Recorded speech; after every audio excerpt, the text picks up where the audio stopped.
नमस्कार दोस्तों। पत्नी के देहांत के बाद जब एक पिता ने विदेश में रह रहे बेटे को अपनी तबीयत और अकेलेपन के बारे में बताया तो बेटे ने कहा, आप सारी संपत्ति बेचकर पैसे मेरे नाम कर दो और यहाँ मेरे पास आ जाओ। मैं आपको यहाँ वृद्ध आश्रम में रहने की व्यवस्था करवा दूंगा। तब पिता ने एक फैसला लिया कि बेटे के पैरों तले जमीन खिसक गई। उनके नाम की पुकार लगते ही वे संकोच से भरे हुए स्टेज पर आए। कई प्रतियोगिताओं में भाग लेने वे स्टेज पर गए थे। उस समय के रोमांस की बात कुछ अलग थी, लेकिन आज पैरों में कंपन था, चेहरे पर हल्की पसीने की बूंदें झलक आई थी। घबराहट के कारण सीना धोखने के समान चल रहा था। माइक के पास आकर वे ठिठक गए।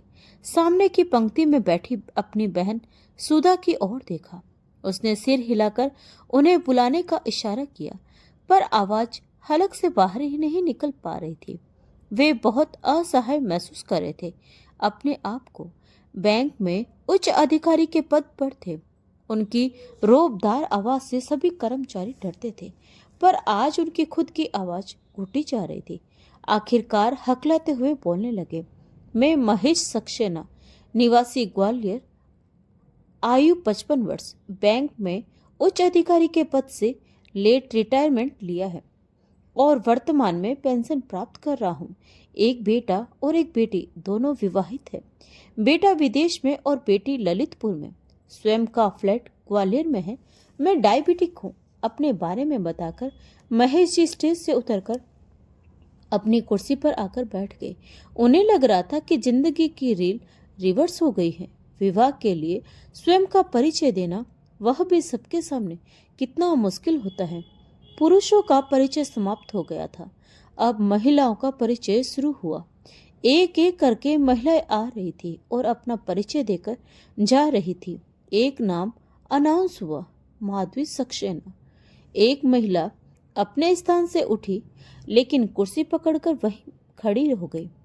स्टेज तक जाने का उसमें साहस नहीं आ पा रहा था। वह फिर से बैठ गई। उसके साथ आई युवती ने उसे सहारा दिया और उसे स्टेज पर लेकर आई। युवती माइक के पास आई और बोली, यह मेरी मौसी है, माधवी सक्सेना, उम्र 50 वर्ष, बरेली में रहती है। पति और 2 बेटे थे, जिनकी एक कार एक्सीडेंट में मृत्यु हो गई। तब व्यवस्थापक ने कहा, कुछ उन्हें भी कहने दो, कहाँ तक पड़ी है आप? व्यवस्थापक ने पूछा। महिला ने हॉल में नजर दौड़ाई। सब लोग उसे ही देख रहे थे। लाज की गठरी बनी वह कांपती आवाज में बोली, मैं ग्रेजुएट हूँ। कोई हॉबी? संगीत। अब तक वह सामान्य हो चली थी। अपनी बात जारी रखते हुए बोली, दोस्त के रूप में हम सफर चाहिए, जो मेरे दुख को समझ सके, मेरा साथ दे सके। ब्लड प्रेशर हाई रहता है, सर्दी में सांस उखड़ती है।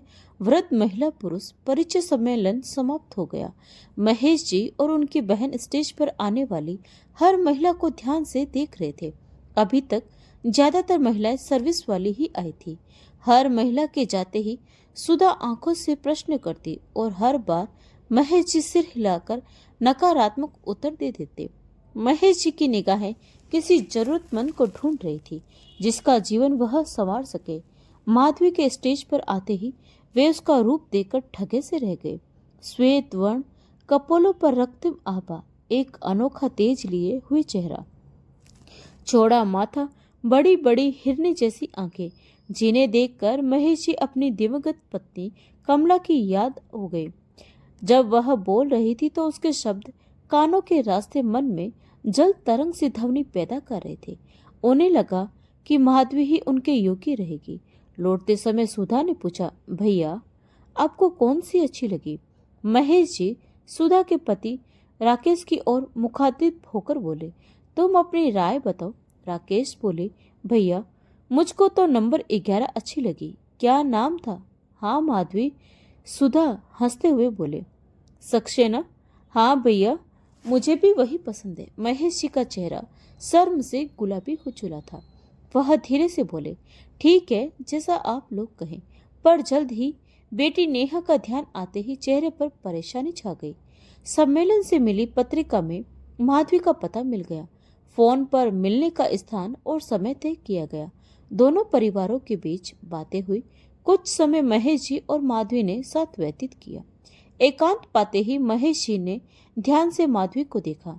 वे निर्मेश ताकते रह गए। सलीके से उसने साड़ी बांध रखी थी। उसका साइड फेस देखकर तो वह और भी चौंक गए। हूबहू कमला जैसा चेहरा, वैसी ही कांति, वैसी ही शांति लिए। उन्होंने उसकी चुप्पी तोड़ने के लिए बात करना शुरू किया।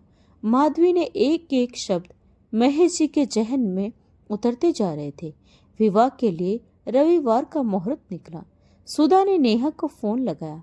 हाल समाचार लेने के बाद सुधा ने नेहा से कहा, मैं सोचती हूँ भैया विवाह कर ले तो अच्छा है। इस समय उन्हें एक हम सफर की सबसे अधिक जरूरत है। पापा की शादी की बात सुनकर नेहा चौंक गई और बोली, ऐसी भी क्या जरूरत पड़ गई?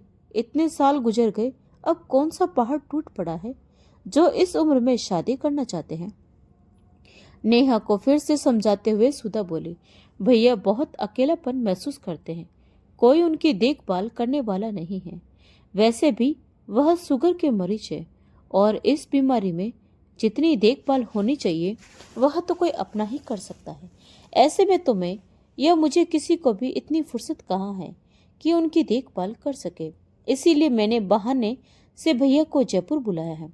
वहाँ वृद्ध महिला पुरुष का सम्मेलन था। हम लोगों के आग्रह पर करने पर भैया को एक महिला पसंद आई है। मुहूर्त के मुताबिक अगले रविवार को दोनों का गठजोड़ है।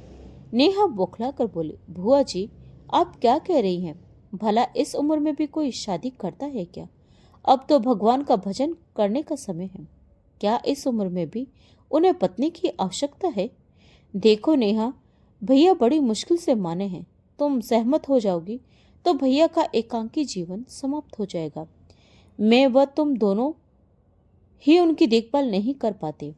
ऐसे में उन्हें एक साथी की जरूरत है जो उनके अकेलेपन को भर सके। उधर से कोई आवाज नहीं आई। अब तक महेश जी फोन के पास आ गए थे।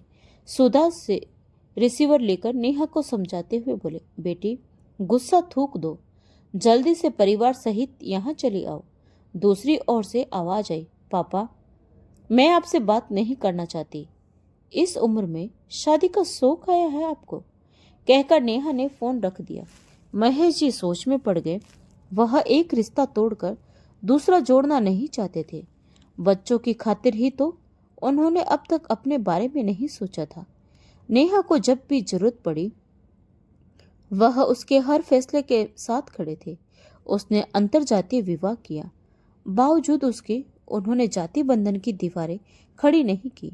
यह सही है कि एकाकीपन अब सहा नहीं जाता। अकेलापन काटने को दौड़ता है। घड़ी की सुइयां ठहरी हुई सी प्रतीत होती है। सबसे बड़ी बात तो यह कि कई बातें ऐसी होती है, कुछ दुख दर्द ऐसे होते हैं जिन्हें जीवन साथी के साथ ही बांटा जा सकता है। कुछ देर तक वह हताश होकर बैठे रहे। उन्होंने हिम्मत जुटाई और अपने दोस्त जीवन लाल को फोन लगाकर गठजोड़ की खबर सुनाई। दूसरी तरफ एकदम सन्नाटा छा गया। महेश सक्सेना जी सोच रहे थे कि जीवनलाल उन्हें बधाई देगा तो वह कहेंगे, अब तुम भी जल्दी से खुशखबरी सुनाना। लेकिन उसने भी रिसीवर रख दिया। उन्हें एक बार फिर से लगने लगा कि वह गलत फैसला ले रहे हैं। सब लोग क्या सोचेंगे, मेरा मखौल उड़ाएंगे। रात भर उनके मन में द्वंद्व चलता रहा। सुबह जब वह घूमकर लौटे तो सुधा किसी से फोन पर बात कर रही थी। सुधा के चेहरे पर चिंता साफ झलक रही थी। महेश जी ने के पूछने पर उसने बताया कि माधवी के घर से फोन था। माधवी के ससुराल वालों ने 2 साल से उसकी कोई खबर नहीं ली, पर अब जैसे ही उन्हें पता चला कि माधवी शादी कर रही है, उन लोगों ने उस पर दबाव बनाना शुरू कर दिया। वे लोग नहीं चाहते हैं कि माधवी शादी करे। महेश जी नहीं चाहते थे कि इतनी विसंगतियों में शादी हो। उन्हें लग रहा था कि अब शादी नहीं होगी। इस विचार के साथ ही उनके मन का द्वंद्व भी खत्म हो गया। शाम को माधवी संगीता के साथ उनके घर आई। माधवी के चेहरे पर चिंता साफ झलक रही थी। कुछ देर वातावरण में खामोशी छाई रही। बात संगीता ने ही शुरू की। सुधा की ओर देखते हुए वह बोली, मौसी जी आज सुबह से ही परेशान है। उनके ससुराल वालों को इनकी शादी की भनक लग गई। सुबह वहां से धमकी भरा फोन आया था। थोड़ी देर रुककर वह बोली, दरअसल इनके देवर इनसे शादी करना चाहते हैं। वह तलाकशुदा है। सुधा कुछ सोचते हुए बोली, यह तो और भी अच्छी बात है। यह उसी कुटुंब में अपने आप को जल्दी एडजस्ट कर लेगी। इस बार उत्तर माधवी ने दिया। बड़े ही संयत किंतु सहमे स्वर उसके मुंह से निकले। वह मुझे नहीं, मेरी संपत्ति हड़पना चाहते हैं। सुबह तो उन्होंने यही कहा, जो कुछ तुम्हारे नाम है हमारे नाम कर दो, फिर चाहे ब्याह रचाओ या किसी के भी साथ मुंह काला करो। एक सन्नाटा छा गया। वहां किसी को समझ में नहीं आ रहा था कि क्या करे। चुप्पी फिर से माधवी ने तोड़ी। देवर शराब पीते हैं और दूसरी महिलाओं से भी उनके नाजायज संबंध है, इसीलिए देवरानी ने तलाक ले लिया। 2 वर्षों से किसी ने मेरी कोई खोज खबर नहीं ली। मैं कैसी हूँ? पति व बच्चों के अंतिम संस्कार में जो खर्चा हुआ था वह भी मुझसे ही लिया था। यदि मायके वालों ने साथ नहीं दिया होता तो मैं आज। थोड़ा रुककर वह फिर बोली, वहां जाकर मेरा दुख और बढ़ जाएगा, और अगर शादी नहीं की तो वह मुझे और परेशान करेंगे।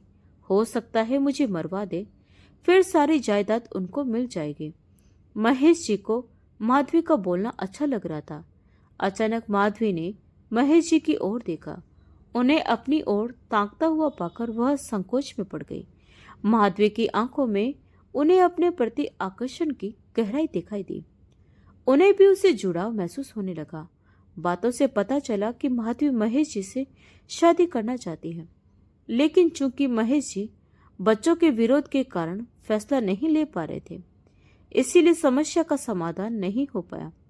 रात को खाना खाते समय महेश जी ने सुधा से कहा, मैं कल वापस जा रही हूँ, अब क्या करना यहाँ रुककर। राकेश ने कहा, अभी आप क्या करेंगे वहां जाकर। तभी महेश जी के मोबाइल पर रिंग बजी। वह चौंक गए। सुधा उनके चेहरे को भावों को पढ़ते हुए बोली, किसका फोन है? अरे आज तो वरुण का फोन आया है। महेश सक्सेना जी सहित सभी लोग आश्चर्य मिश्रित हंसी रेख में आ गए। महेश जी ने स्पीकर ऑन कर दिया। कॉल रिसीव करके उत्साहित होते हुए कहा, बेटा कैसे हो? इस प्रश्न का कोई उत्तर नहीं आया, बल्कि उनसे ही प्रश्न पूछा गया, पापा क्या आप शादी कर रहे हैं? वह अचकचा गए। क्या उत्तर दे तुम्हें? किसने बताया? 7 समुंदर दूर मेरी बीमारी की खबर तो नहीं पहुंची, अलबत्ता शादी की खबर जरूर पहुंच गई। नेहा का फोन आया था। क्या कहा नेहा ने? उधर से झल्लाया हुआ वरुण बोला, पापा आप शादी न करें, इस उम्र में शोभा देगा क्या? देखिए हम लोगों की भी इमेज का सवाल है। पश्चिमी सभ्यता में रचा बसा उनका बेटा आज अच्छे बुरे की वकालत कर रहा था। फिर आप समझते क्यों नहीं? प्रॉपर्टी का क्या होगा? इस वाक्य ने उनके पैरों तले जमीन खिसका दी। अब उन्हें समझ आया कि वरुण क्यों जिद कर रहा था कि सब कुछ बेचकर उसके पास चले आओ। महेश जी बेटे के मोह में सब कुछ बेचकर जाने को तैयार भी हो गए थे। अखबार में विज्ञापन भी दे दिया था। उन्होंने खुशी खुशी फोन करके बेटे को इसकी सूचना भी देनी चाहिए, पर बातों बातों में पता लगा कि वह उन्हें अपने साथ नहीं बल्कि सीनियर सिटीजन हाउस में रखना चाहता है, जो एक तरह से वृद्ध आश्रम था। उन्होंने वरुण को कोई उत्तर नहीं दिया और मोबाइल बंद कर दिया। वह कुछ फैसला नहीं कर पा रहे थे। सुधा और राकेश भी अचंभित थे। वरुण की बात सुनकर इतने वर्षों बाद फोन, वह भी इस तरह से। महेश जी के हृदय में तूफान उठ रहा था। उन्हें अब समझ आ रहा था कि अब तक वरुण शांत था, क्योंकि उनकी सारी संपत्ति उसी की तो थी, पर अब संपत्ति छीनने का भय उसके मस्तिष्क पर हावी हो रहा था। वह कमरे में चहलकदमी करने लगे। सब शांत थे, पर अंदर हलचल लिए। उन्होंने सबके चेहरों की ओर देखा, फिर मोबाइल पर कॉल करने लगे। उधर नेहा थी। उसने पापा से सबसे पहला प्रश्न किया, पापा आपने क्या सोचा? बेटा तुम क्या चाहती हो? पापा इतनी उम्र गुजर गई, अब क्या करेंगे शादी करके? माधवी को भी जरूरत है मेरी। 2 दिन में ही आप अपने खून के रिश्ते को भूलकर दूसरों के बारे में सोचने लगे। नहीं, यह बात नहीं है बेटा। मुझे समझने की कोशिश करो। तो ठीक है, लुटा देना अपना पूरा पैसा उसी औरत पर। यह दूसरा अवसर था जब महेश जी हक्के बक्के रह गए। अब उन्हें समझ आ रहा था कि बच्चे उनकी शादी का विरोध क्यों कर रहे थे। वे रात भर करवटें बदलते रहे, एक निश्चित किंतु दृढ़ निर्णय लेने के लिए। जैसे दही मथने के बाद मक्खन ऊपर तैर आता है, वह निरंतर सोच में डूबे रहे। मैंने अपने बच्चों के सुख के लिए अपने सुख वैभव के दिन यूं ही अकेले गुजार दिए। जब जिसने जो इच्छा की हर संभव पूरी की। बेटे ने विदेशी लड़की से शादी करनी चाहिए, मैंने विरोध नहीं किया। बेटी ने अंतरजातीय विवाह करना चाहा, मैंने सहमति दी। समाज और रीति रिवाजों परंपराओं के विरुद्ध जाकर उन लोगों हर सुख के आगे अपनी इच्छाएं आकांक्षाएं सब कुर्बान कर दी। कमला की मृत्यु के बाद कितने रिश्ते आए थे, कुंवारी लड़कियों के भी। आखिर में बैंक की नौकरी में था और हर दृष्टि से योग्य भी। बच्चों को कोई असुविधा न हो या समाज बच्चों के मन में सौतेला शब्द न उगा दे, यही सोचकर मैं बच्चों में ही डूबा रहा। अब मैं अकेला हूँ, नितांत अकेला। पर उन लोगों को मेरी संपत्ति से मोह है, मुझसे कोई सरोकार नहीं। मेरे प्यार का, मेरे विश्वास का, मेरी आत्मीयता का अच्छा सिला दे रहे हैं ये लोग। उनके मन में एक जिद पलने लगी। जयपुर आने से पहले वह भी नहीं चाहते थे कि विवाह करना, पर यहाँ आकर माधवी से मिलकर एक ख्वाब पलने लगा था मन में। जीवन में फिर से बाहर लौटती लग रही है। उधर माधवी के परिजन भी उसकी संपत्ति चाहते हैं। हम किसी की परवाह नहीं करेंगे, हम विवाह जरूर करेंगे। यह तय करते ही उनका मन उत्साह से भर उठा और सुखद कल्पनाओं में विचरण करने लगे। कमला और माधवी, माधवी और कमला, दोनों चेहरे एक में हो रहे थे। वही एहसास, वही चाहत, वही आकर्षण और वही जलता रंग। इसी ऊहा-पोह में सुबह हो गई। सुबह की सैर के लिए लोग निकलने लगे थे। आज महेश जी ने जल्दी ही बिस्तर छोड़ दिया और नित्य कर्म से निपट गए। उन्होंने सुधा और राकेश को बुलाकर अपना फैसला सुना दिया कि वे माधवी को ही अपना जीवन साथी बनाएंगे। वे तैयार हुए और माधवी के घर की ओर चल दिए। माधवी भी उनका फैसला सुनकर बहुत खुश हुए अपने नए जीवन साथी के साथ। तो दोस्तों, महेश जी ने जो फैसला लिया, क्या वह सही लिया? अपनी राय कमेंट बॉक्स में जरूर बताएं। और आपको यह कहानी अच्छी लगी हो तो वीडियो को लाइक शेयर जरूर करें। तो मिलते हैं एक और नई कहानी के साथ। तब तक के लिए अपना और अपनों का ख्याल रखें। धन्यवाद दोस्तों।